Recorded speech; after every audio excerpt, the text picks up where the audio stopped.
Good morning, ladies and gentlemen. My name is Alexio Picco. I'm the Managing Director of the Circle Group, and I welcome you to the ConnectingEU Insights 2021 Spring Edition. We are at the end of the very intense week with several events, workshops, interviews. And today we have two very different and very nice kind of events. We have this kind of info day about European funding and European options for ports and logistics. And then we have at 2 o'clock the final event, the interview with the president of the Port Authority of Civitavecchia, Ports of Rome, Pino Musolino. Let's start with this, let me call it, it is called Info Day. The name of the Info Day was strictly related to two of the main programs in terms of options and funding, meaning Horizon Europe, Research and Development, and implementation of the Trans-European Network for Transport, meaning ConnectingEU facility. But we thought that it was good to enlarge a little bit the scope of our presentation this morning, and there is a reason for that. In the discussion, I'm just currently having with a number of stakeholders in the field of transport, specifically in the Mediterranean area where we are based, but not only, there is a huge need to have instruments for connecting and for supporting the cooperation with non-European countries or developing countries. This is because the networks, all the networks, the digital, the energy, and the transport ones, they are not, ending at the end of Europe, the border between Europe and non-European countries. And there is a strong need to have a more instrument to connect in a way and to give opportunity for funding. So that is why I kindly ask some colleagues from the European Bank for Reconstruction and Development and from the European Commission, DG NEAR, to join us and to present some of the work that they are doing in this respect. And I think it is very important to set the scene. And so the first two presentations there will be about the work of the European Bank for Reconstruction and Development, and then we have also DG NEAR, and then I have my presentation in which I will give a little bit of a frame of those two programs I mentioned before, and also about others. Please remember that if you have any questions, use the Q&A chat tab that you have, and we are going to see it and managing during the event, or if we are not able to manage during, we can do it afterwards. The forum will be recorded and made available later on in our website, ConnectingEU Insight website, the next week, and also slides will be also distributed after. So don't worry if you miss something. My presentation is a little bit dense, but don't worry, you can have it later, and of course we are always available for somehow bilateral discussion. So it is my pleasure to start the event, to ask to come on stage Julia Manning, that is Associate Director for Senior Environment and Senior Environmental Advisor of the European Bank for Reconstruction and Development. Welcome, Julia. Julia is an environmental scientist with over 15 years experience in environmental and social impact assessment, project appraisal and advice in regards to sustainability policy. Technical lead for ports and maritime within Environmental and Sustainability Department of the European Bank for Reconstruction and Development, bank's lead on blue economy. Nominated member of the EU Platform for Sustainable Finance. So this is also a key point regarding all the work that is going on under also the taxonomy and other issues. So it's real pleasure to have you here, and together with you later on we have also Julia Kachynska, that's principal banker in the Sustainable Infrastructure Group of the European Bank for Reconstruction and Development. I will present her later, and so I give the floor to you, Julia, for your presentation. Thanks for joining, and the floor is yours.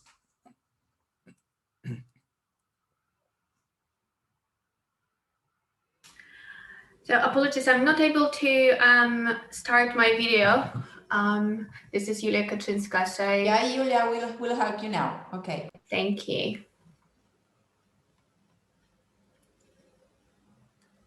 Also, please, Julia, come back with your webcam so we can see you while presenting. Thank you very much. Yes, unfortunately, I cannot start my video. Yeah, you will be able in a second. Just give me thank you.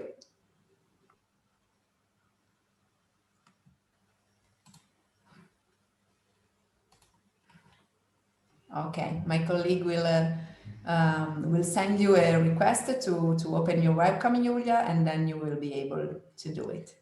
Here we are. Thank you very much. You can start the presentation. Sorry to interrupt you, but just because you are together, I also introduce you, Julia, because I forget. Julia Kachynska is an infrastructure finance professional with over 15 years experience focused on sustainability and impact investing, involved in origination and execution of debt and equity transaction in transport sector, including maritime at European Bank for Reconstruction Development. So Julia and Julia, the floor is yours both. Thank you for... Thank you, Alexio, and it's a pleasure to participate in this webinar and conference today. So I will, the way we structured the presentation, I will start and then Julia Manning will continue. So perhaps I think as a first step, I would like to give you a bit of an introduction of what European Bank for Reconstruction Development is and what we do. So we are an international finance institution. We were established in 1991. We currently have 71 shareholders. We are owned by 69 countries, as well as the EU and EAB. You can see that majority of our shareholder base is EU countries. So what is happening in the EU in terms of the policy, climate governance, but also what is happening in the UK, US and Japan, they have significant impact on EBRD's policies and approach to financing. We operate across nearly 40 countries. So on the next slide, you can see the regions we operate. So these are predominantly emerging and frontier markets. In every country, in each of these countries, we have on-the-ground presence in the office. I think what is important to mention is in all these countries, we are often one of the largest investors. And we always apply sound banking principles when investing, meaning that we always invest, be it debt or equity, on market terms to fulfill our mission. Since 91, we invested 150 billion in our countries of operations. Last year was a record year for us. We invested 11 billion euros. And overall, you know, if you average it out, we were doing as a bank approximately 200 transactions per year worth 4 to 5 billion annually. Maritime falls under the Sustainable Infrastructure Group within EBRD. Sustainable Infrastructure Group consists of 3 sectors. It's energy, municipal, environmental infrastructure, and transport. Each sector is very important to what we do. In these sectors, we invested over the years nearly 45 billion. Again, last year was a record year for Sustainable Infrastructure Group. In 2020, we contributed with our projects, we contributed to 14 UN Sustainable Development Goals. What's important here to note is that we primarily focus on private sector. Over 70% of our annual business volume, investment volume, goes to the private sector. We also support commercialization of the companies owned by the public sector. This is another important leg of our operations. As a bank, we are also committed to increase our green financing share to 50% of our annual investment volume by 2025. Last year, our share of green investments was somewhat lower than we initially envisaged, but that was largely due to COVID-19, with lots of companies and countries of operations requiring liquidity support during the interruption of operations. But we managed to structure the support that is much needed, and now our countries of operations are preparing for essentially green recovery in the future. So I would also like to sort of to give you a snapshot of what we do in transport sector and maritime sector, and what challenges we see there as well. So in transport sector, over the years, we invested over 17 billion euros. Last year, it was near 1 billion across 17 projects. we are increasingly investing in ports and maritime. On the slide, you can see the portfolio share is 5%, but the reality is, if you look at the last couple of years, it's more than that. It's around 12 to 15% in ports and maritime. But if you start looking at intermodal transport and essentially the links to the ports where we invest to resolve bottlenecks, so it's railway links to the ports, road links to the ports, this share is even bigger. So in terms of the challenges, what we see and the way we will look forward is that generally quality of port infrastructure and services requires significant improvement in many economies where we invest. The most significant gaps we see in Central Asia, Eastern Europe and Caucasus, as well as Southern Eastern Europe. Outdated equipment and superstructure require modernization. It leads to transport bottlenecks, which limits modal shift. And this is very important, and this is something that we focus on resolving and facilitating as part of our mandate. In addition, we see currently, many ports are subject to climate change risks. There's lack of energy efficiency. They cause local air water pollution. They suffer safety gaps which are not fully accounted for. But nonetheless, over the recent years, there has been an increasing private sector involvement in ports, and also growing trade between Asia and Europe, growing economic development of these countries, driven annual throughput through the ports of around 4% growth per annum. We see that ports in the Black Sea, Aegean Sea, Adriatic Sea and Baltic Sea are developing and expanding in response to this market demand. So these are the opportunities, challenges and then opportunities that shape our strategy. So in terms of the maritime sector, so if you could, thank you, the next slide. So these are 4 pillars of our focus in the maritime sector, and 4 objectives that we build our financing around. These can be segregated into connected networks, private sector participation, environmental and socially responsible transport, low carbon and innovative solutions. In terms of connecting networks, we have been and we still will be supporting integration and optimization of various transportation modes to achieve the goal of establishing sustainable trade routes. We see that more and more sponsors become environmentally conscious, and they are greening the ports infrastructure, and it supports transshipment and gateway trade in the region. Part of our work will also focus on policy dialogue with the countries of our operations to introduce sustainable charging regimes that will optimize trading routes. So again, when we're looking at transporting goods or passengers from point A to B, we're looking, we don't look at each transportation mode in isolation. So we do look at the sort of transportation networks, routes that would achieve the most efficient and the most carbon neutral way of transporting people and goods from point A to B. In terms of private sector participation, so we have been supporting commercialization of state-owned enterprises, and we have been supporting private sponsors investing in commercial operations, and this will continue in the future. We've been quite active in financing greenfield and brownfield ports developments and also terminal infrastructure. We encourage greater use of PPPs in ports.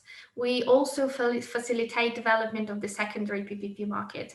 This is also very important to do because a lot of investors are coming into the market and they need to see that there will be an opportunity for them to exit. This is especially important for institutional investors. And such facilitation of secondary PPP market was demonstrated by us when we financed, for example, the acquisition of DCT Gdańsk when it was acquired by the consortium of PSA, FAM, and PFR.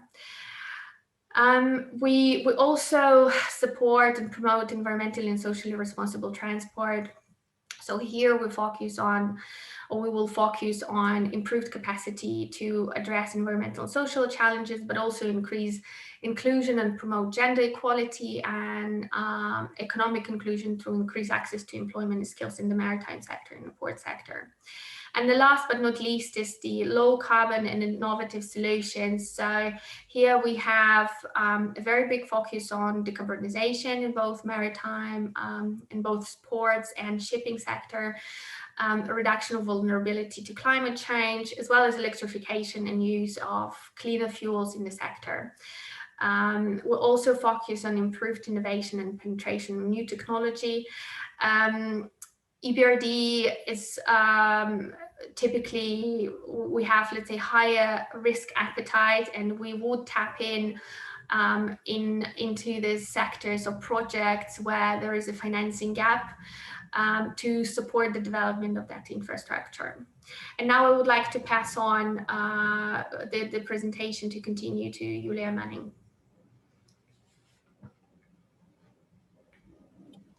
Thank you very much, Julia. And yes, after this financial side, which and the introduction to EBRD's work within the wider transport and specifically the maritime transport section, which I think showed you quite well how EBRD's work fits into the CEF two main themes, particularly digitalization, innovation, and green economy transition. I'll talk a little bit more and show you in more detail how EBRD applies its sustainability mandate when we specifically invest in the maritime sector. So the sustainability mandate stems from our founding agreement of the bank, which was signed in 1991, and it already mentions to encourage environmental, sound, and sustainable development. So it's very much rooted in the all objectives of bringing this development bank to function. One sort of level at which we apply at every project, and this is where environmental specialists like myself work very closely with my banking colleagues in particular sectors like Julia Kachynska, is we apply our environmental and social policy and our 10 performance requirements. Some of you must be familiar with IFC performance standards. This is sort of a similar approach where we screen every project against those standards. We develop quite detailed assessments and appraisal of the projects and agree some of the actions following up, which become an integral part of the loan or equity agreement. And we monitor how this is implemented. So this is your equivalent to a national EIA, but on a much larger scale, because we look into a lot of social issues, community issues, health and safety, etc. The next sort of big part is our green economy transition. So this is something that with which we're trying to shift our projects to basically be a bit more green and help with the climate change. So this was first, this transition approach, green economy transition approach, was our first response to the Paris Accord from 2015. And it was sort of growing from the previous sustainable energy and resources strategies that we applied across many sectors. To date, we have signed over 36 billion in green investments and financed over 2,000 green projects, which are expected to reduce in total 104 million tons of carbon emissions annually. Now we're functioning under the new Green Economy Transition 2.1, as we call it, which is our strategy for the years 2021-2025, and as our new approach for helping economies where we work to build green and low carbon and resilient economies, and obviously taking into consideration response to COVID and the building back greener. As Julia already mentioned to you, with this new GET approach, the EBRD will increase the green financing to more than 50% of its annual business volume by 2025. We're also aiming to reach the net annual GHG emissions reductions of at least 25 million tons over the 5-year period. However, what I want to stress, which is also very applicable to the maritime transport, is that green economy transition is not just about climate change mitigation and adaptation. It also covers themes of resources efficiency, circular economy, sustainable use of water and marine resources, prevention of pollution, and protection restoration of biodiversity and ecosystems. Here, particularly the hot topic, natural capital. So as Alexio mentioned at the beginning, I'm sure many of you are familiar with the just published delegated acts on the EU taxonomy. This is, as you see, those themes that I mentioned in regards to circular economy, sustainable use of water, marine resources, etc. These mirror the same approaches the taxonomy is taking, and we'll be publishing further details on the delegated acts. This green economy transition approach is cross-sectoral, but for the sake of this presentation and this event, of course, we're focusing just on the maritime sector. Also, what's very important under point 3 here is that our long experience with financing green has made us the natural candidate to move into blue.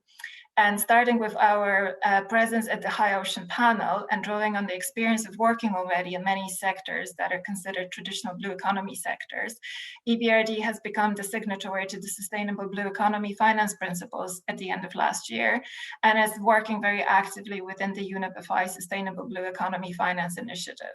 And of course, maritime sector is one of the key blue economy sectors. So we're in parallel to blue, we're also in parallel to green, we're also doing the blue. Next slide, please. So how basically we're mainstreaming this green financing and how we're working on almost each project is through the form of those 3 circles that you see. So first of all, as Julia mentioned, we provide the finance, the purple circle, at market rates and understand banking principles, yet our appetite is a bit higher for risk. We work very closely with donors such as climate investment funds, the European Union and Global Environment Facility, the Green Climate Fund, and other bilateral donors to mobilize climate finance for our clients. In addition, we have developed a range of dedicated programs to promote green investments. Another point is, as you see in the blue circle, is the engagement with the governments in policy dialogue and with the private sector to help countries advance their transition agenda and fulfill their Paris Agreement commitments. We work with governments to create regulatory environments that promotes green investments in several key areas, and these include green buildings, renewable energy, green cities planning, where actually the ports for the city ports plays quite large role. By engaging with the private sector and industry associations, we develop environmental standards and low carbon and resilient sector pathways. And lastly, the green circle, you see, which is a technical support. We provide our clients with a range of technical support services, including feasibility studies, energy, resource, and carbon audits. In addition, we help clients manage their climate governance and employ innovative tools that accelerate market response to climate change. Through this work, we help businesses develop green investments, identify green market opportunities, and improve resilience to changing and more variable climate. Next slide, please. I'm not going to go very much into detail, but this is maybe something for you to read when you look through the presentations. This is basically various EBRD solutions for sustainable ports that we recognize under green economy transition. So as you see, it goes from the corporate strategy elements through specific operational solutions, how we look at the infrastructure, and then also on the vessels being obviously the inclusive part of the maritime transport. Next slide, please. So the bank, we could not address the decarbonization of the transport successfully on its own, so we work closely with others. The EBRD engages, advises, and is active member of several working groups and networks in the climate finance sector. These include the joint MDB Climate Finance Group, the already mentioned Platform on Sustainable Finance, the IFI Group on Greenhouse Gas Reporting, UNFCCC Standing Committee on Finance, Climate Action and Finance Institutions, and the Green Bond Principles. So we work very closely with all of them. I've already mentioned under the cycle under the slide with the three circles that the importance of our donors in delivery of the focused technical cooperation. So we work with donors very closely. And the very important partnership for EBRD in regards to maritime sector is between EBRD and IMO, as you see here the picture of the Secretary General of IMO signing an agreement with one of our VPs. This strategic partnership combines our experience and expertise in involvement and financing with IMO's global mandate and outreach. This is also the first agreement that IMO has signed with an international financial organization to promote such initiatives, so we're very proud of it. Under this agreement, we have already delivered a number of projects and a number of programs, and we're working further with them. So one of such programs that we've already delivered was EBRD, a Glow Ballast initiative, and this consists of a number of training focused on specific aspects of ballast water management for a lot of stakeholders such as port authorities, port state control, maritime administrations, shipping industry, technology providers, and reception facility operators. And this was a brilliant set of trainings which provided some practical advice, enhanced the dialogue between the public and private sector participants from this perspective, and also resulted in productions of practical guides on the ballast water management infrastructure investment guidance. So again, sort of investment and technical joined together under one document.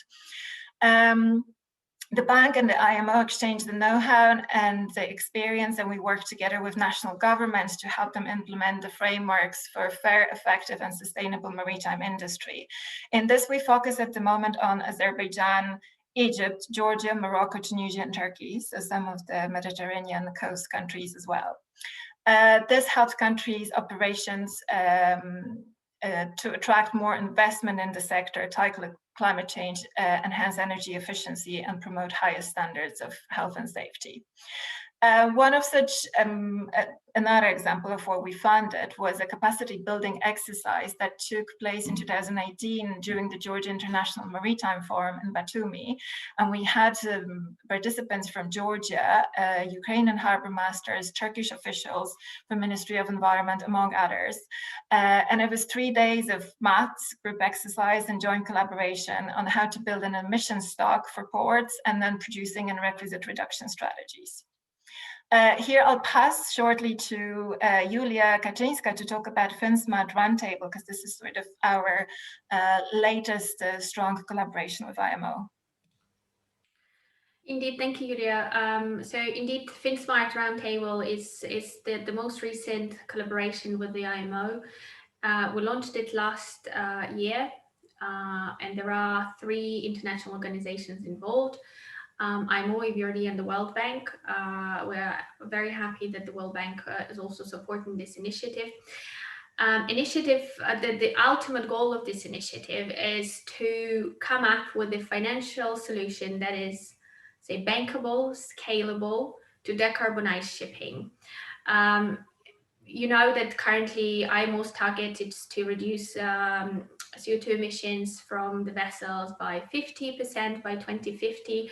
With this initiative, we're looking at the financial solutions that would allow us to accelerate and speed this up.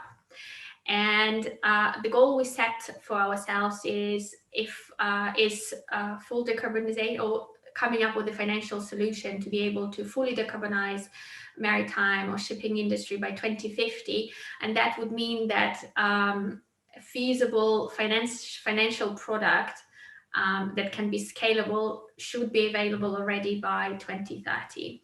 So that's a roundtable discussion that involves a lot of stakeholders, and we are meeting regularly. We're working with the consultants and finance community on structuring that solution. Thank you. Thank you, Julia. And then one last slide, please. And here I've provided some examples of the maritime projects with the strong green economy transition component. So of course, please, I just tried to show you a range of countries. This isn't really, this list is much, much longer. So one of such projects is the already mentioned by Julia, DCT Gdańsk terminal in Poland, where we have included as part of the phase 2 expansion, onshore power provision and climate change adaptation. So obviously it was an infrastructure investment, but already with inbuilt green elements. Another such project is the Tersan floating dock in Turkey, where apart from financing of the expansion of the infrastructure, the project supported the near zero waste program to promote state-of-the-art waste minimization technologies at the port. Another project, Société Nador Westmed in Morocco. Again, this is actually a greenfield port still under construction. EBRD assisted the port in resources efficient solutions, solar panels, LNG powered trucks, electric engine SDS and RTGs, system for purification and reuse of collected rainwater. We're in a very water stressed area here, climate change adaptation measures in the port. Another project actually related to the motorways of the sea. It's the Eco-Rower project in Turkey, which basically supported the alternative to land transport between Turkey and Europe through this junior facility of €4.5 million. And this was from the EBRD Green Logistics Program funded by GEF. So apart from the EBRD investment, there was the facility from GEF in terms of blended financing. And as we mentioned, we have a higher appetite for risk. So this is one such example, which with a shipyard, Uzmir in Turkey, where we've supported their R&D, financing their R&D program for development of a Tier 3 compliant tugboat, contributing to reduction of NOx emissions. I guess what I'd like to mention here also, because Julia Kachynska talked about the sort of longer logistic chain, that we're also at the moment working on a couple of projects in Egypt, which are dry port projects and will support the facilitate expansion of the throughput in the port of Alexandria. And that's really it from us in terms of the presentation. And I hope you can see from that you know, the development banks are very much on the case to basically bring the same thematic themes that the CEF2 is bringing. Thank you. Thanks a lot to both Julia and Julia. It was quite clear, and the approach of the European Bank for Reconstruction and Development. And one comment on my side is that you mentioned one point that is a little bit related to my opening part. And you mentioned this Motorway of the Sea project linking Turkey with Italy, because this is the main connection to the port of Trieste, by the way. And this is a very specific example on how there is this need to extend the possibility for Motorway of the Sea to be supported not only within, let's say, European countries, as it is for the CEF program that I'm going to talk about it, but also with other instruments that could give this possibility. In order to also understand other possibilities of this kind in terms of non-European countries and non-European, let's say, projects, I kindly invite on stage Talander Jansen, that is from DG NEAR. Good morning, and thanks for joining Talander. Talander is a program manager at the European Commission, services in charge of regional cooperation programs with MENA countries in DG NEAR. It deals mainly with transport, but also with sustainable urban development and digitalization. Before joining the Commission, was leading the transport practice of one of the top EU affair consultancies in Brussels. And the floor is yours, Talander, and thanks for joining us today. Good morning, everyone. Thank you very much for this opportunity. So as Alexio said, I work in DG NEAR, and so we are the directorate of the European Commission that manages the specific support programs the EU has for neighborhood countries. And the concept of having neighborhood countries in the EU is a recognition from the Commission side over the last decade already that we should have a special relationship and special support tools for countries that are neighbors of the EU. So my presentation will mainly be about the neighborhood south, because that's the region I work on. But we obviously also have funds for the neighborhood east, and we also have the accession countries in the Western Balkans and Turkey who have a specific fund, but it's also managed by my colleagues.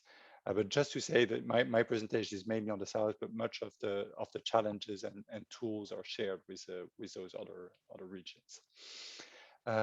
There's three main issues I wanted to present to you today, very briefly, and give you the opportunity to ask questions later on if need be. So it will first be an update on the policy context of the EU in the neighborhood. Secondly, I'll give you a very broad overview of what is the state of play currently of our Euromed, Union for the Mediterranean Transport Cooperation. And then obviously I'll talk as a third point about the priorities and tools we have for investments in specific infrastructure projects in the neighborhood south. So to start with the policy context, with the new commission having started for a year almost now, there's really a lot of new framing policy declarations. So I'll just give you the broad headlines there, but most important is obviously the Green Deal policy of the EU, and it's with those keywords you'll find a lot of policy documents that are very framing of our work today. We've had a lot of thematic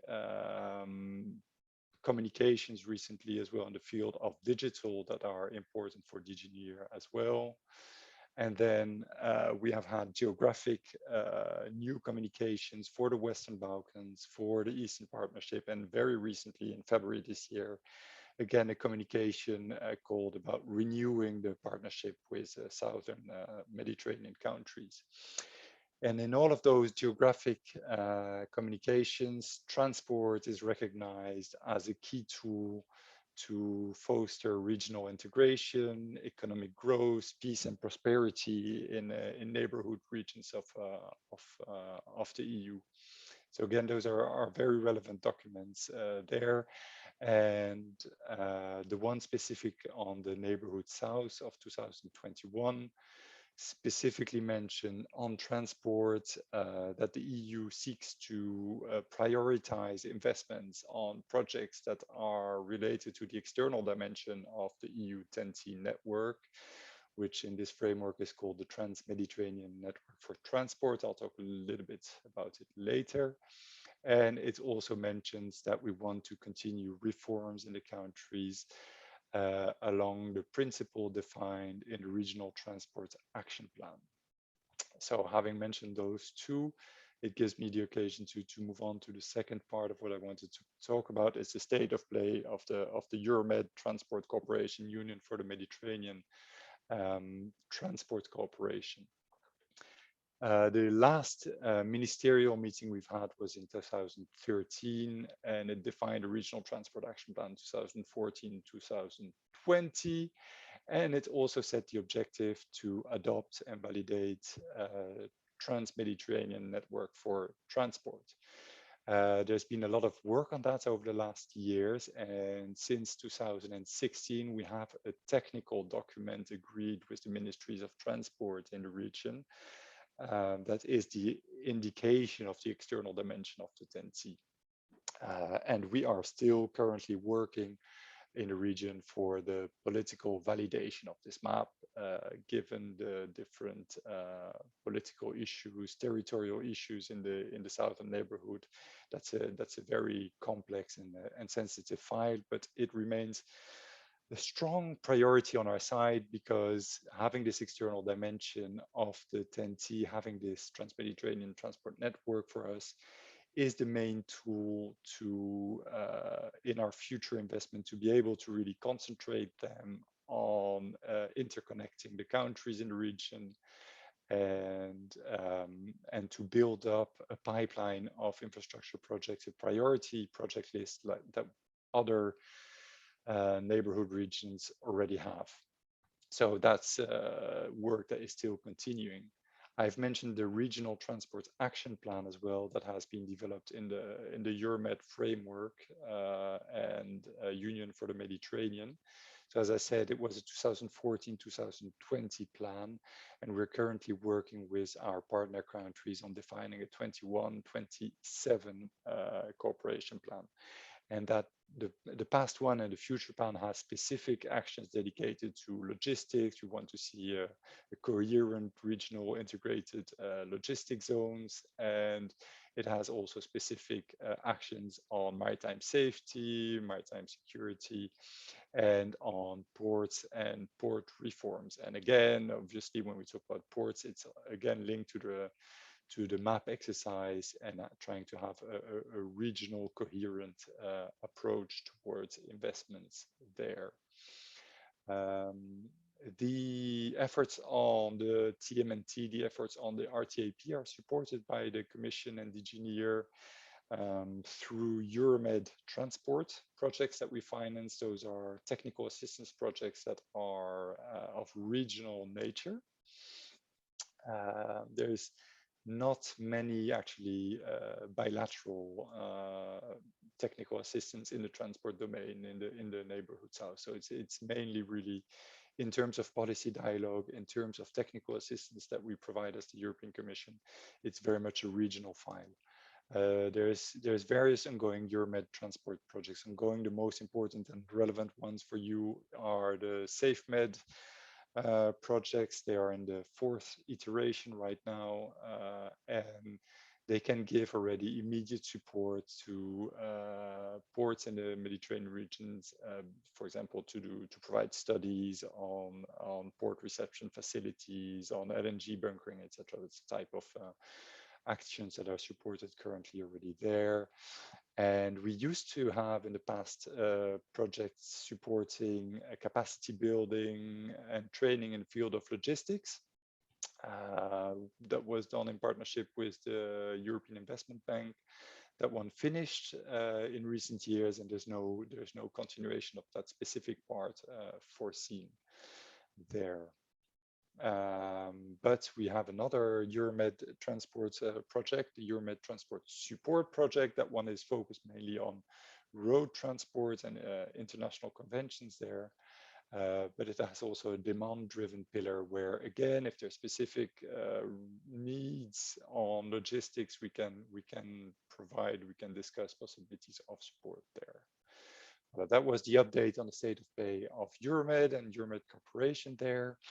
And so the last point I wanted to mention here was our priorities and tools for supporting investments in the region. The main concept I want to introduce here is that we have different financial tools to support projects, but none of them, we don't have earmarked funds for transport in the southern neighborhood region. Unlike, I would say, my colleagues in the Eastern Partnership, and unlike also if you look at the Pan-African level, colleagues working at DEFCO, now called INPA, they have specific funds for transport. We don't have that in the neighborhood south. We have more generic support funds, but that are fit for purpose still for transport projects as well. And those are more specifically blending funds. So we call it the Neighborhood Investment Platform.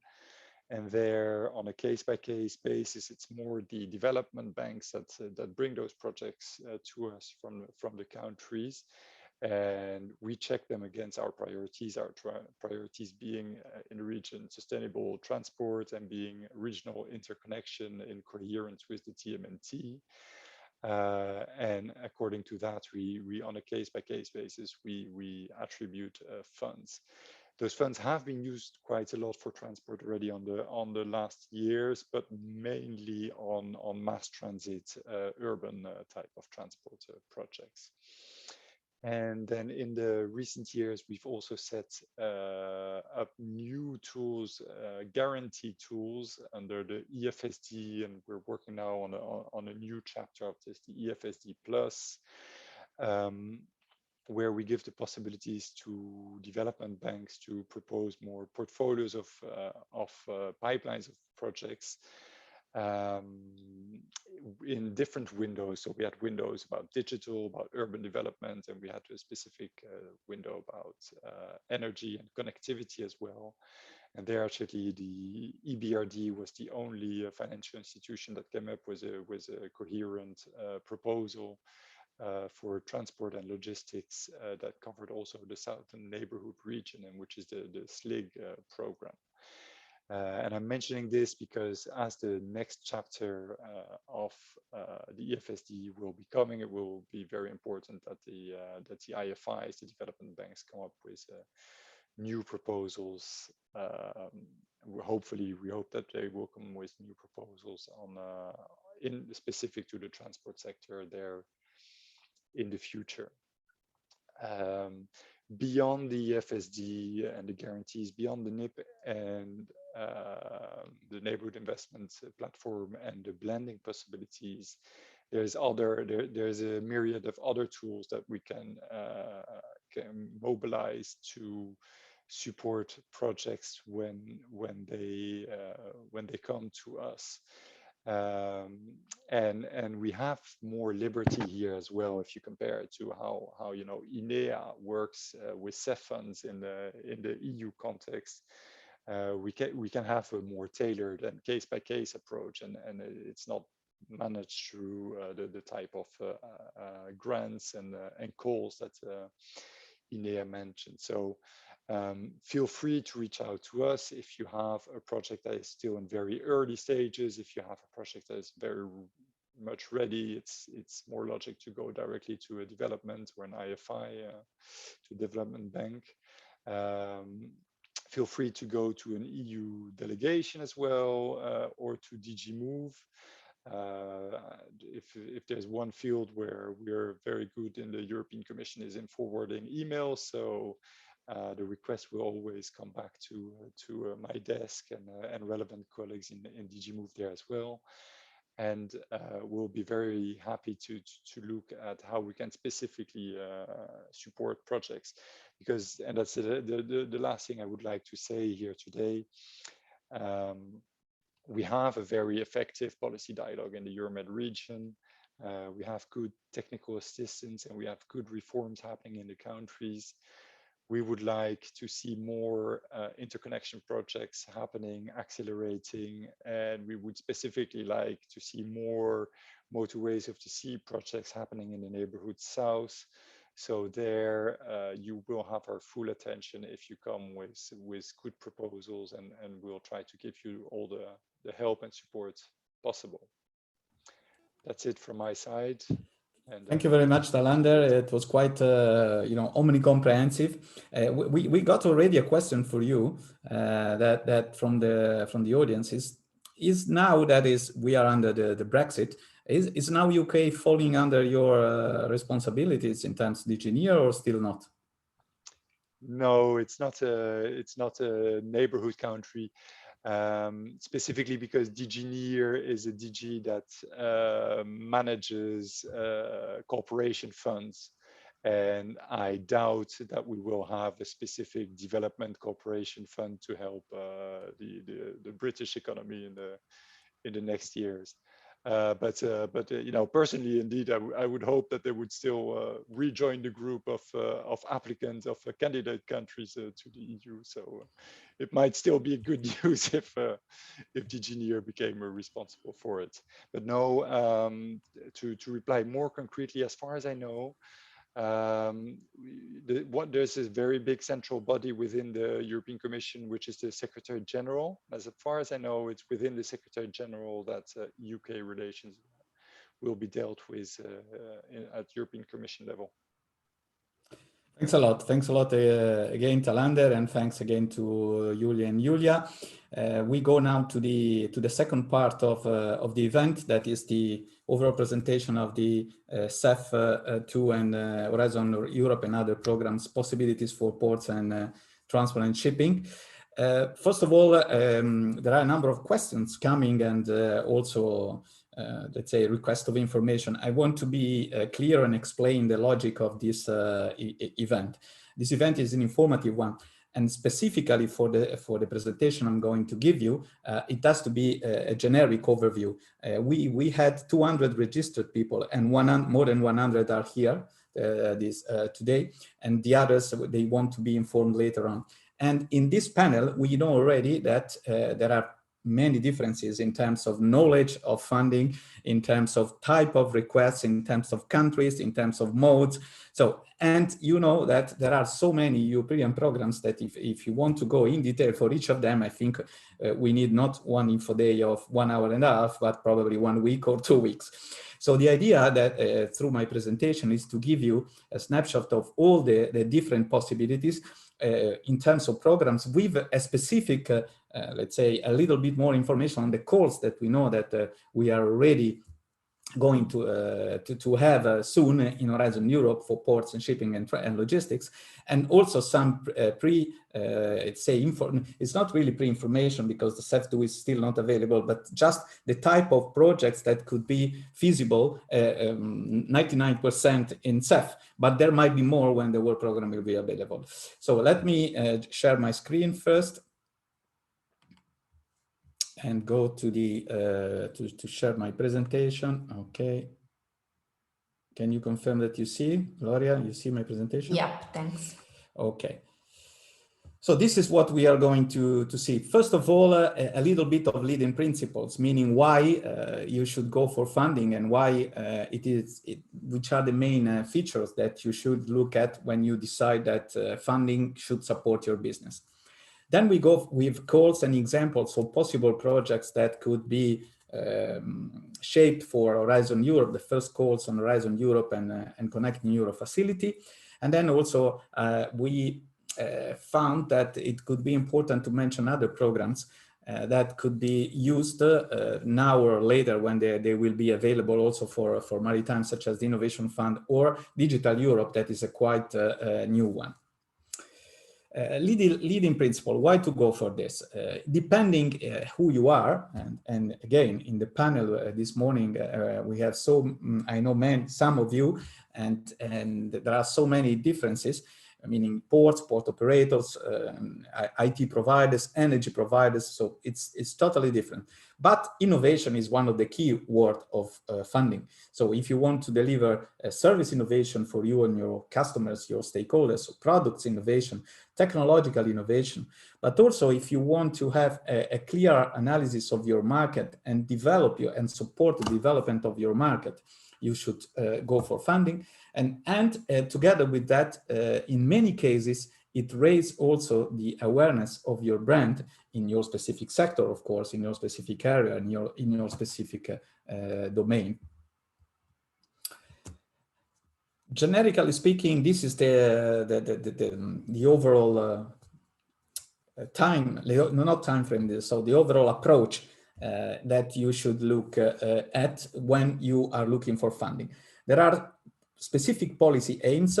Nowadays, the main one, and you know quite well, we go back, we come back to that later, is the Green Deal, the European policy of the Green Deal, that is covering many different areas, including, of course, sustainable mobility, but we have also the new sustainable mobility strategy, for instance. That leads to some policy framework that is connected to some financial instruments. So normally financial instruments are always linked to policies, and then you submit projects to have funding. And this is in very specific cases and in very specific market. And in this case, we talk about maritime port and logistics. What kind of activities you could have funded? Research and development activity, from research to market. So exactly what we call several more generic innovation, meaning is already mature in terms of technologically or in terms of product, in terms of knowledge. So you don't need real research, but still is not largely on the market. And in our domain, it's plenty of these examples. Or also implementation on a larger scale. We are going to see that the new program on digitalization, Digital Europe, is exactly for this, implementing on a larger scale technologies that are considered mature. And also cooperation. You could find many programs to have exchange of best practice, cooperation, and other, let's say, tools to be in contact with different actors in your specific market, in different areas, different regions, and so on. The possibility of funding are ranging really from 10% to 100%, and in many cases there are more and more financial tools, but also blending schemes available, meaning a mix of financial tools and grants. How do you do it? I suggest you to do it. You should have a structured approach and having clear objectives. So which are your business objectives? Which of them are feasible to be funded with projects, because not all of them they are. You should have a medium-term objective to reach these goals. Normally it's 3 to 5 years. You should use a mix of funding instruments as much as you can, because as you will see, and all the different instruments, they have different features, and they are, they are suitable for specific activities. You should really look to policies and programs and contribute.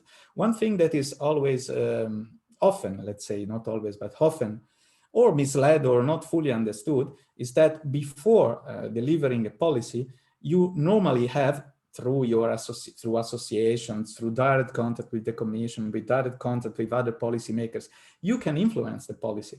And influencing the policy means also influencing the content of the program. In many countries, my experience, I see this is a little bit, neglected. And then when the policy is there, when the program is there, there is sometimes the fact, okay, this is not really what we want. Okay, but maybe you could have contributed more in the policy making phase. Networking and lobbying is of course important in order to structure a good project. And I mean, you have to take into account that if you go for a single project instead of a mix of funding instruments, you have a higher risk, because it's one shot. The percentage of success are different, but the competition is of course quite high, more or less everywhere. So it's better to dilute the risk in a way using a mix of different programs, actions, and funding. And management support is important, because they are specific. The projects, EU project, they have specific management tools, specific management activities, sometimes a lot, sometimes not a lot, but administrative burdens. So it's better to structure, since the beginning, a good management team, let's say, to support you in delivering these projects. In terms of policies, as I mentioned before, and I really like this picture that I took from the web, in which the EU flag is green, because the Green Deal the European Green Deal is really the main policy. And being, let's say, a professional that is working in this field since the 4th framework program for research and development, so I'm talking, unfortunately for me, more than 20 years ago, I think this is the first time in my professional career that I see really a switch to a real switch to green, to sustainability. Because now we have a very comprehensive policy, a very comprehensive set of programs and tools and funding. The industry is moving there, the finance is moving there. So all the macroeconomics are moving there. And that means a big switch. And you see this clearly in the news, in how much the energy transition is boosted. I was joking with a friend a couple of days ago that we need to be careful now, because everywhere we go, just around the corner, there is a hydrogen valley now. That is, of course, not really the case, but just to give you the idea that there is a lot going on in terms of a real switch to green now. And the other one, in terms of sustainable mobility, smart mobility and resilient mobility, is the strategy on sustainable and smart mobility, mobility that has just released by the European Commission 1.5 months ago, 2 months ago. And in this respect, the digitalization is another key element that is underlying also the Green Deal in a way, but this is also by itself a very important point. So these are the main, let's say, keywords: smart, sustainable, and seamless. So sustainability, circular economy, and it was very good that Julia Mannings mentioned the fact that green is not only alternative fuels, is also circular economy, for instance. Again, energy transition to non-fossil fuels is top priority. Integration between transport and energy. This is specifically true for ports. Ports have been always a node for connectivity in the transport network. Now they are becoming regional energy hubs, or they may become regional energy hubs. And that is a key difference from the past. Decarbonization, digitalization, and resilience. Resilience with different, let's say, meaning. It's climate change, is cybersecurity, is pandemic, is also in a case the fact that there is much more attention to have a good maintenance of the infrastructure we built in the past or we are building now. Things that we probably, globally speaking, we didn't care perfectly in the past. Of course, I can tell you this very specifically because I live and I'm from Genoa, where we suffered a lot from a very big tragedy about this probably bad maintenance issue. But this is generically true, and the resilience of ports and transport network is a key priority that is transversal, and there are a lot of calls and programs that are referring to resilience. In terms of program overview, I give you the example of what the possibilities you have in digitalization. In digitalization, you start from on the left side in research, and if you want to do real research, you have to use Horizon Europe. But in between Horizon Europe and CEF, in which you, for instance, you can develop broadband and 5G technologies or connecting communities, or in the case of ports, the so-called port and transport, the so-called telematics application, you have a new program just launched that is Digital Europe. That is exactly, I will come back a little bit later, but is to have a large, massive implementation of mature technologies in Europe for very specific applications such as artificial intelligence, cloud power computing, cybersecurity, and cloud. And then you can move to national and regional and local funds, cohesion funds where they are available for cohesion countries, and then you have financial instruments that are related on the right side to the InvestEU. Let's go to Horizon Europe and the role of the partnerships. I wanted to mention that this is a general scheme of the differences in the global structure between Horizon 2020 and Horizon Europe. What I wanted to stress in terms of the partnership is the different role of the partnership comparing to Horizon 2020. We have now in Horizon Europe 3 kinds of partnership: the so-called co-funded partnership, the institutionalized partnership, and the co-programmed European partnerships. This is very important. The partnerships are now in the process to be built. Some of them are already running, some are in the process to be signed and agreed. And what is important? It's important. Why they are important? Because they set, in many cases, they set the strategic research agenda of a specific sector. And that is, again, an example that in order to contribute to the policy, it's good to join in a way those partnerships, because they are the ones that are in a way boosting the need of a very specific sector. In this slide that I'm not going to comment that much, you see the differences between the three partnerships I mentioned: the co-programmed, the co-funded, and the institutionalized. I'm going to mention you some of them that are related to our sectors: port, transport, and logistics. In terms of the pillar 2, that is the one that is more closer to the need of our sector, we have at least 3 clusters in which there will be calls and related to, that could be related to ports, transport, and logistic operators and activities. The 3 clusters are civil security for society, digital, of course, digital industry and space, and the more, let's say, the core one, in a way, it's climate, energy, and mobility.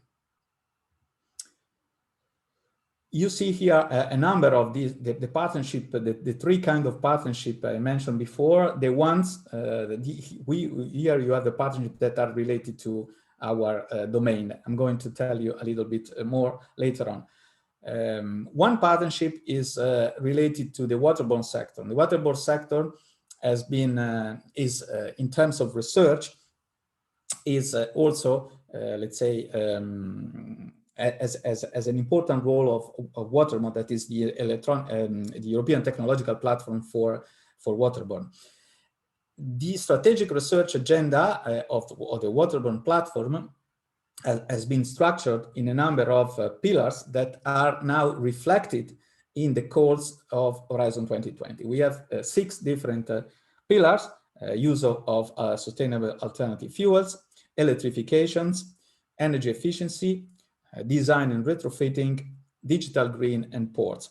All of them could be, translated in calls already in 2021, 2022, or in future calls that will come in the full period in between 2021 and 2027. That is the range of the Horizon Europe program.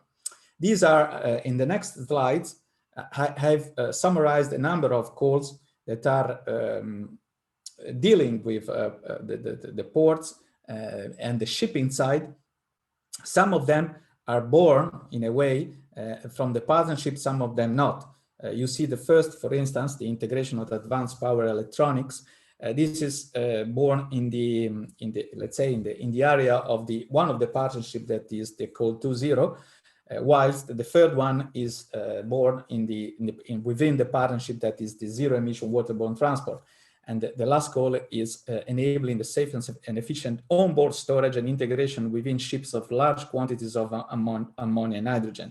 You see already that you have 2 components, the 2 of the main components related to the global picture of the alternative fuels in Europe. One is power electronics, and the other one is storage on board and use of ammonia and hydrogen in shipping. Together with also other kind of calls that are very close to the port and shipping, such as this one on floating substructure and the connection from floating platforms and energy device. In 2022, we are going to have some other calls related to this area: interoperable solution for flexibility services using distributed energy storage. This is something that could be quite interesting for the shipping sector itself.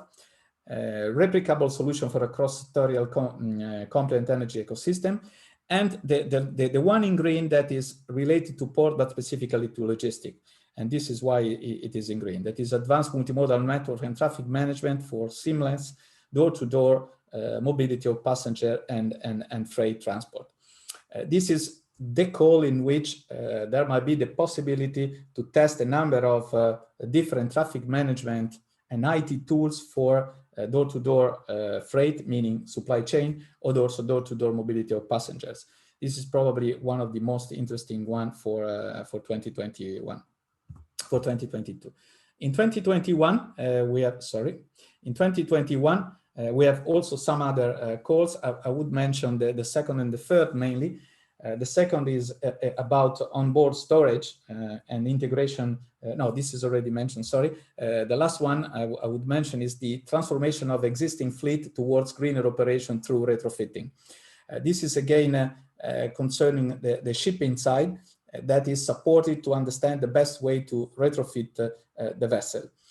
This is an important point because in research, and I will elaborate a little bit later going to Seth, is because the shipping sector, meaning really the ship owner mainly, they are supported, or shipyards also in terms of new buildings, they are supported by quite a number of research possibilities in research in Horizon Europe, whilst in the Connecting Euro facility, meaning implementation stage, there are still some uncertainties in order to understand how much the shipping sector will be really covered in renewing the fleet. So there are some, this is not, I'm not saying that this is not going to be, but still there are uncertainties, whilst those calls are already included in the cluster and they will be available for shipping.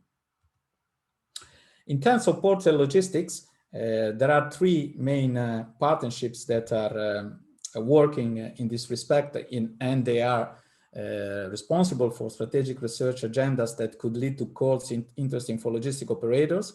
One is Transforming Rail, that is the successor of the joint undertakings Shift to Rail, that is on the rail sector. The other one is the already mentioned 220, that is the zero emission road transport partnership. And the third one is the transversal one in terms of digitalization and automation, because it's on connected, cooperative and autonomous mobility. You will find, I'm not going into detail of those partnerships because I want to stick with the time and I have still a lot of slides to show you. So you will find this slide later on the website. For ports, we have more possibilities for ports. In this slide, I summarized in a way a number of possible calls in which ports could have a role. In some of them, they are not probably the main component of the call itself, of the topic itself, but they could be the perfect environment, the perfect and to test, to be used as a use case specifically because ports are complex environment and very specific issues like the digital twin that is more related to green ship operation. It's something for sure that is including the ship side, but also the port side. There are a number of these technologies running and application on digital twin in ports and shipping. And this call that is planned for this year, the deadline is all those calls are more or less in September, some of them June, but most of them in September and then to 2022. This call on digital twin I see specifically quite interesting for ports. But also the other one, the number 6 of the table, that is more efficient and effective multimodal freight transport, is again a call dedicated to the full transport chain. But not, of course, ports are part of this. As the number 7, in which we have circular flows for solid waste, that is related to urban environment, but the issue of how waste are managed in the port and how they should be managed in an integrated way for a specific kind of waste together with the city urban waste management is something that is still feasible for a number of innovation and projects. Another topic that is quite on the agenda now is the improved underwater detection and control. Okay, let me just go to the next one. In the security cluster, we have a couple of calls that could be quite interesting for ports, because they are related to the fact that ports are definitely even a cross-border node of the specific country. So the 3 calls I pointed out for 2021 in this cluster are the first one that is about security and management for borders, maritime environment, activity and transport by increased surveillance capability, including a support. This is for maritime authorities, ports and maritime authorities. The second one, again, customs and coast guard. increase safety, security, performance of European Border and Coast Guard and European Customs Authority. Even this is a CSA, meaning it's a specific project to gather research and not to develop specific research in itself. And then improved border checks for travel facilitation across external borders, and improved experience for both passengers and border authority staff. Again, a topic that ports that are cross-border, that are external borders, in many cases, this could be very important also due to the changes that or the impacts we are suffering today by the pandemic. Let's go to CHEF. As I mentioned before, and to stress that, when we launched the idea to have this info day already one month and a half ago, we thought to have a little bit more, let's say, public information about that in terms of the work program that is still not public. So what I'm going to tell you about it is these are, in our experience, typical projects, CEF projects, that, let me say, 99% will be replicable in the new call. But there might be more. But of course, this is something that is still not public, so it's still under discussion between the Commission and the Member States. And so I can only tell you which, let's say, projects they are probably suitable for that, but more could come. I go directly to the different modes of transport. This is typical projects for CEF for the rail sector, meaning construction, upgrading of cross-border and missile links, capacity and performance upgrade of existing lines, capacity increase in nodes. This is important for ports also, because ports are also railway nodes. Interconnection between rail and other modes of transport. Again, this is for transport and logistics is a crucial issue in terms of better digitalization of the interface, for instance. Connection of freight terminals to the core network. Again, this is infrastructure, but not only infrastructure. And electrification of line tracks and upgrade of electrification systems. For inland waterways, we could have upgrade of waterways and waterside infrastructure, creation of the new waterways, upgrading of locks and movable bridges. And in upgrading locks and movable bridges, again, there is a let's say, there could be a very relevant component of automation digitalization, under bridge clearance, year-round navigability, infrastructure for mooring, and also interconnection between inland waterways and maritime transport, of course, when it is the case.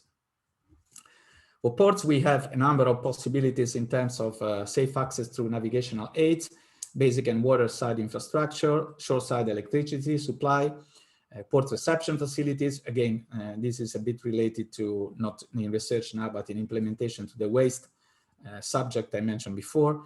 Improving rail access and connection within not only inland but also maritime ports, and also ensuring year-round navigability also for ports. This is especially true for the ports in the Baltic, where they have, of course, ice breaking related needs. Again, you have here providing safe, the previous one was for inland ports, sorry, this is for maritime ports, but is basically the same with shoreside electricity, port reception facility, and road rail access. So it's basically the same with, of course, a little bit more in terms of breakwater. That is something that normally is not needed in an inland port, and similar things. Intermodal terminals, we have improved road connection to maritime and inland ports, and construction and or upgrade of railroad terminals. This is important because more than connecting or sliding tracks, power connection, adaptation for the train lengths to 740 meters, ICT again is keeping an application in terms of automation, security, cybersecurity, or connection, a better streamline of the processes and digital interoperability with the supply chain are possibilities that could be used in this call.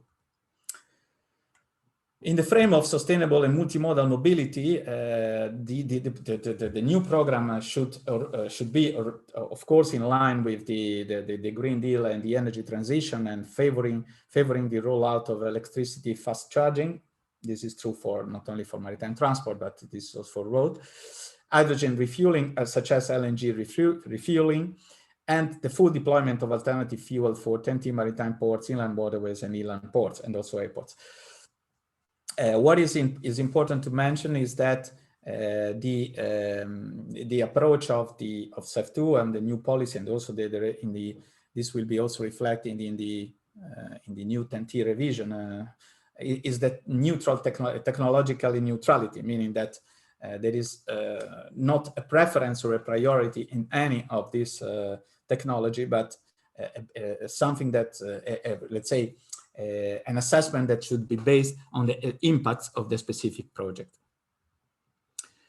Let's go to motorway of the sea. That for many reasons that many of you know well, this is one of the subjects I know more, being the leading consultant for the European coordinator since a number of years. There is an ongoing discussion on how to shape exactly the priorities for motorway of the sea linked to the motorway of the sea detailed implementation plan for this year. But normally motorway of the sea projects are related to maritime routes, also called links, upgrading new motorway of the sea, meaning maritime new links, or upgrading the existing one, bringing together two ports and shipping line, upgrading port infrastructure, interland connection and terminals, dedicated platform, ICT, and they should involve one core network port in a member state, another core or comprehensive network in another member state, with the main purpose to establish or expand cross-border links. This is the real baseline for a motorway of the sea. As I mentioned before, the support for the vessels is still under debate. So I'm not giving any judgment on that, but for sure, even like that, there are a number of possibilities for existing maritime routes that could be feasible for applying. On the other hand, there is a great interest, as already explained and mentioned also by Talander, on the possible interface and interconnection with non-European countries that currently they are not, let's say, feasible to have funds for infrastructure from CEF, but they could be included somehow in a CEF project, as it was in the past for at least for one project that was involving the delivery of fresh food between EU and non-European countries. There is more, but for this I think we need to wait for the official work program, specifically for the meaning of innovation. That is part of the program in which the funding is 50%, so it's obviously quite interesting. For rail freight nodes, for resilience, and military mobility. Military mobility, you know, it's quite new topic. It means projects in the transport area that could have a dual use, meaning that should reach a certain level of, should overpass a certain threshold in terms of value, let me say, not value in terms of money, but the overall value of the infrastructure, both for civil use and for military use. And this is totally new with a dedicated funding for that. And from what I saw till now, I'm sure that there are projects that could be quite interesting for ports and logistics that cope perfectly with the need of the military side. And so that there might be more space here also to apply for this. This is the contribution and co-funding that we could expect. That is 50% for studies, 30% for works, 50% also for innovation that are considered studies, and 50% for actions related to cross-border links. This is quite a difference from the normal projects. And also it's important that in the current CEF2 package, 70% is planned for actions located in outermost region. That is quite relevant for maritime transport, because think about outermost island or peripheral regions that they totally rely on maritime transport and ports to survive and to have their own development. This is the percentage I told you before applied for non-cohesion countries. For the countries that are still under the cohesion envelope, you have 85% of funding. That is much more. And there are also 5% more of funding that could be applied for very specific projects that are managed jointly by a cross-border, for instance, joint venture. And under military mobility, it will be 50 and 50 for studies and works. A couple of words about before ending. We are just at the end, so I will just then switch off to see if there are questions, and because I cannot manage all of them together. In terms of Digital Europe, this is a quite new program, as I told you. The adoption of the program is already should be done soon, and that means the work program should be available very soon. But the main goal is to accelerating the use of digital technologies in different sectors. Of course, ports and maritime could be one of them, for very specific three topics. One is hyper technology, let's say high performance computing, one is artificial intelligence, one is cybersecurity, and transversally the program is supporting the so-called advanced digital skills. This is important because we believe that the sectors we are working on, they could be suitable, the suitable place for this. Think about cybersecurity, or artificial intelligence. Ports are already plenty of artificial intelligence pilots or solutions or application, and they have huge needs of cybersecurity. So the way in which they can largely implement those technologies could be supported by this program. You will find more detail in this. Innovation Fund is already started last year. Is mainly covering real big energy consuming industry. So maritime is still and ports are still not there, but they might come later. But it is related to that because it is supporting energy storage, carbon capture and storage, innovative renewable energy generation. It is strictly related to, for instance, to ports being an energy hub, because of course you can generate electricity from renewables. Think about offshore wind. That is something quite available in a number of ports in Europe. And then with this own offshore wind, you produce electricity used to with electrolyzer to produce hydrogen. Okay, yeah, and then hydrogen is used in transport. So transport is not the main point; is the arrival point in this case. But everything that is behind could be supported by the Innovation Fund. 2 calls have been already launched for big and small projects, and more and results will be soon available of these first calls. And target sector, as you see, they are the big industries, very energy consuming, and the renewable ones, and the circular economy, let's say, environment. But we believe that this could be an option that for ports that they want to become energy hub together with the energy, let's say, provider, with the energy sector, they should look at.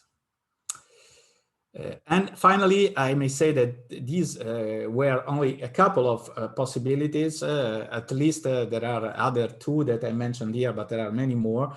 One is LIFE, that is still, and it was since a long time, the program supporting environmental projects, that is evolving day by day. At that time, that when LIFE was launched, I think 25 years ago, it was the only one, okay, dealing with environment. Now, all of them, they are covered by the environment policy in a way, and they should first look to the Green Deal and to the environmental policy. And then you have all the cooperation area in which Interreg is playing a key role. You know that Interreg is shaped in many different programs, some of them horizontally covering all Europe, such as Interreg Europe, or part of Europe, such as Central Europe, or other transnational cooperation programs in the different macro regions, or really cross-border programs that are really related to very, let's say, smaller areas in Europe. But in many of those projects, there are possibilities to develop nice innovation. I mentioned one in a recently finished Interreg Italy-France. So one of the project related to this small area. A number of IT applications in ports have been developed in an harmonized way in 4 ports in the area. And this was a very good example to use cooperation funds also for developing innovation in IT innovation. So, and there are many more, of course. In the Baltic, Interreg is supporting the wind propulsion for ships. That is again something really emerging in these days. It's 1:30. I think I'm just at the end. Of course, it was a generic one. I really invite you, depending on the needs, you have to send an email to info@connectingeu.net. I think our colleagues are going to put in the chat the email, because if we want really to tailor your need to this big environment, we need to discuss a little bit more bilaterally. But I think, and I hope that this was anyhow a good, let's say, overall introduction and overall, possibilities that you have. Let us just check if there are questions, because of course I was not checking the one that I confirmed that the CEF2 program will be probably adopted for the course in late spring, and the first call is expected in Q3, so most probably September. Okay. I see a question about existing or foreseen partnership for ports. There is not. There is not, and that is also one of the reasons why, as a spin-off of the one of the projects we managed, that was called Docks the Future report, leading to the Port of the Future, was a CSA in Horizon 2020.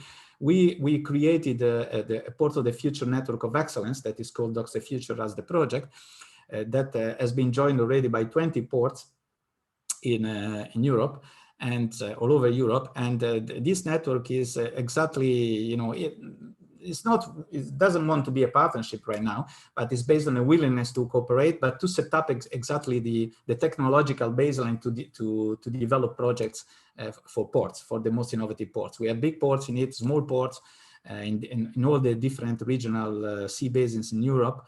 So it's evolving day by day. So I don't know if the person in the audience that raised this question is from a port or not, but okay, whoever is interested in this, you could find information on the website, or again, you could ask in the chat and send us an email to us.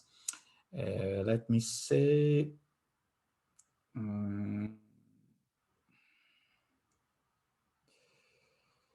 No, that is true. No. There is one question about the fact that only zero emission multimodal solution will be eligible. No, this is not the case for CEF2 for sure, because generically speaking, I mean, the industry is not still ready for a zero emission multimodal solution globally and largely. We are a little bit far from this. We can do pilots on that, but not certainly having eligible only zero emission multimodal solution. But still, this is something that in the work program will be defined clearly. So if any other question, I don't see any other. Let me check if I see. No, I don't think so. I really thank you. I really thank the previous speakers, Julia Manning and Julia Kachynska and Talander Jansen. Thanks so much for being together with us. Thanks for all the participants, and also all the people that registered, that is going to receive information later on. Don't forget the last event we have let me check, in 26 minutes. We have the last one, the interview to the president of the Port Authority of Civitavecchia, the Ports of Rome, Pino Musolino, that will be exactly about some of the topics we discussed today. Please don't hesitate to come back to us with questions later on, and I hope you enjoyed, and see you next time.